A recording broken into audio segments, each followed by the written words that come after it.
So while I'm pretty confident in Battletech, full disclosure, I will share with you guys, there are a few pieces, there are a few units, there are a few mechs that scare me a little bit. Where you put those down on the table and I'm like, uh-oh, I'm not really liking what I see. And of course, it's magnified because if you're a really good Battletech player, things just got a lot worse on there. I'll share with you one of those. I don't want to share all the units because then I'm absolutely in trouble. I'm trying to keep a little bit hidden here, but it's interesting. Some of the comments on my blog talking about my recent exploits with an infantry heavy list backed by a fire starter. Look, we were going to do heavy infantry, right? We were going to do tanks.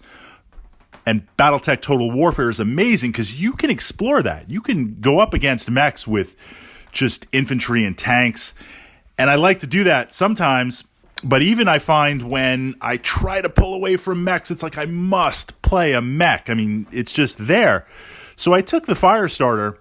And usually when I play a fire starter as a light mech, it's complementing a lance of other mechs. Maybe I'm going to burn some stuff. Maybe I'm going to run around. It's more of like a let's have fun type machine. And eventually it gets blown up on there. But playing it against all infantry, it was just, this is where you understand the rules, right? You see the rules.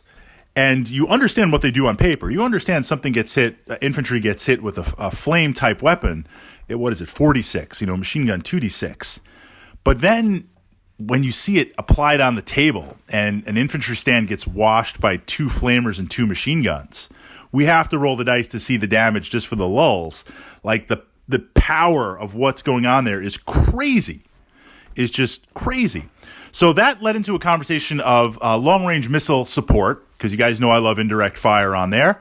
And I was kind of debating this idea with 2 LRM carriers, because 1 is none, 2 is at least some redundancy. And certainly the LRM carriers, you are getting 3 20 packs on there, where what comes close to replicating that? A longbow with 2 20s and 2 5s. You're still 10 short with that. But the battle value, I feel like the battle value is so high on an LRM carrier. Naturally, look, I'd like it to be like, look, if I'm playing an LRM carrier, let's readjust it down low.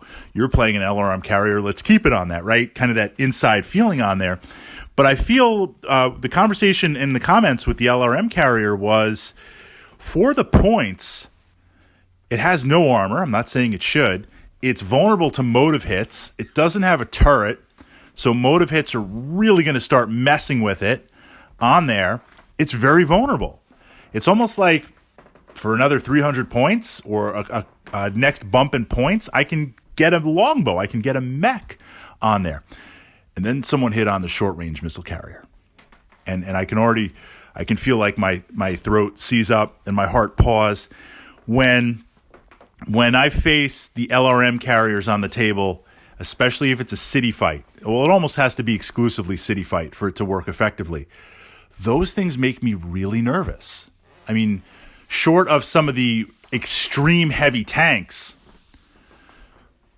what can take out a light mech like in one pass? What can cripple a medium mech in one pass? What can put the hurt on a heavy or assault mech? And if it can catch that heavy or assault mech from behind, all those short-range missile packs, the damage, that's insane.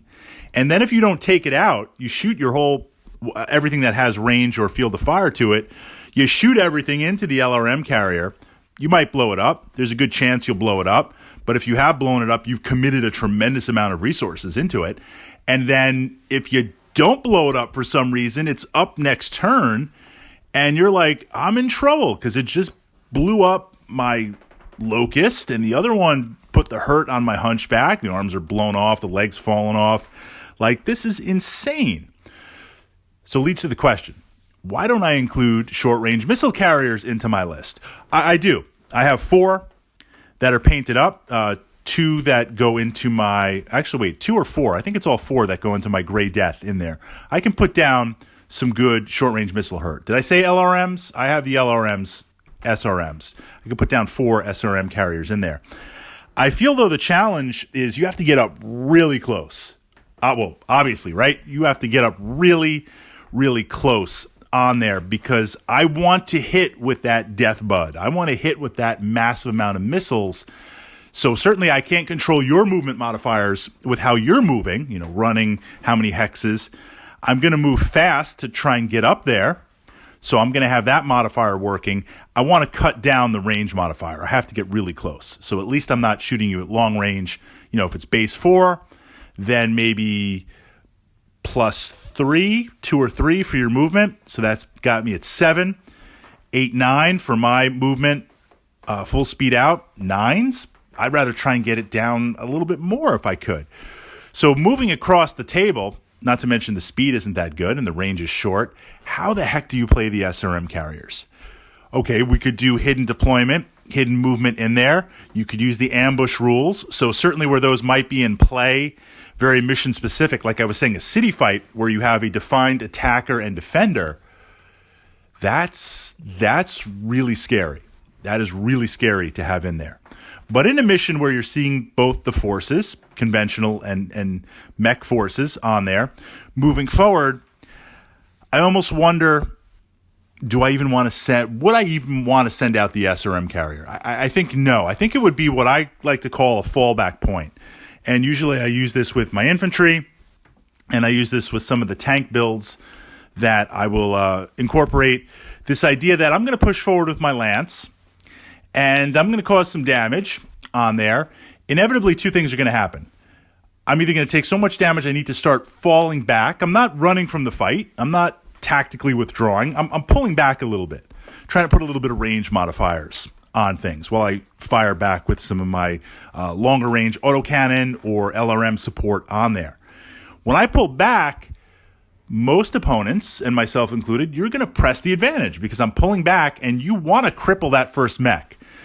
Without throwing infantry as an initiative sync, I find that if I'm playing 4 mechs and you're playing 4 mechs, as soon as you lose 1 mech, now things get very hard. You lose 2 mechs, now things are really hard. And of course, that's the amazing part about Battletech on there with how things activate with initiative.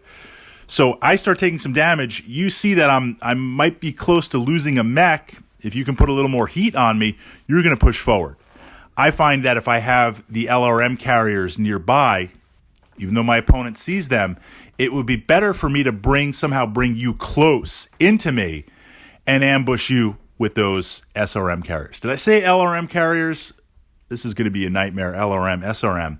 Another way that I've used them, and then I'm going to turn it over to you guys in the comments and the feedback, which I would appreciate. How are you using these admittedly awesome tanks on there?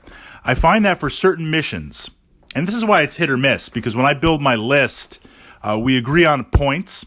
We'll agree on total warfare or not. We might agree on, say, hey, for this game, no planes, or this game, no artillery, or X number of mechs, X number. But essentially, we don't know the mission we're going to play. I don't believe in list tailoring for missions. You're going in with a force. You've been given something. Contact with the enemy, no man's land. We'll roll for the mission. We'll find out. So with that, sometimes certain missions where there might be a cash and grab objective, or your opponent has to recon or move through a certain area where you know they're going to move through this area. A little bit of wiggle room. They're going to. They know they're going to move through that area. That's where the SRM carriers, you have to move by this objective point to pick up some sort of scan. There's a perfect little hill there. I'm going to hide, I'm going to wait, and I'm going to ambush you on that. So I find in those situations, it's literally a 50-50 roll of what we're playing. Sometimes the SRM carriers are amazing with that. Other times you're like, well, I probably would have been better off taking some other unit. So what do you guys think? How would you utilize? I give you the free battle value buy. I put down 2 SRM carriers on there. How are you utilizing them? And fair is only fair. 1 unit. You don't have to name them all.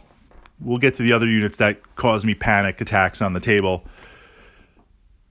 What's that 1 unit that causes that panic attack for you? And is the short range missile carrier one of them?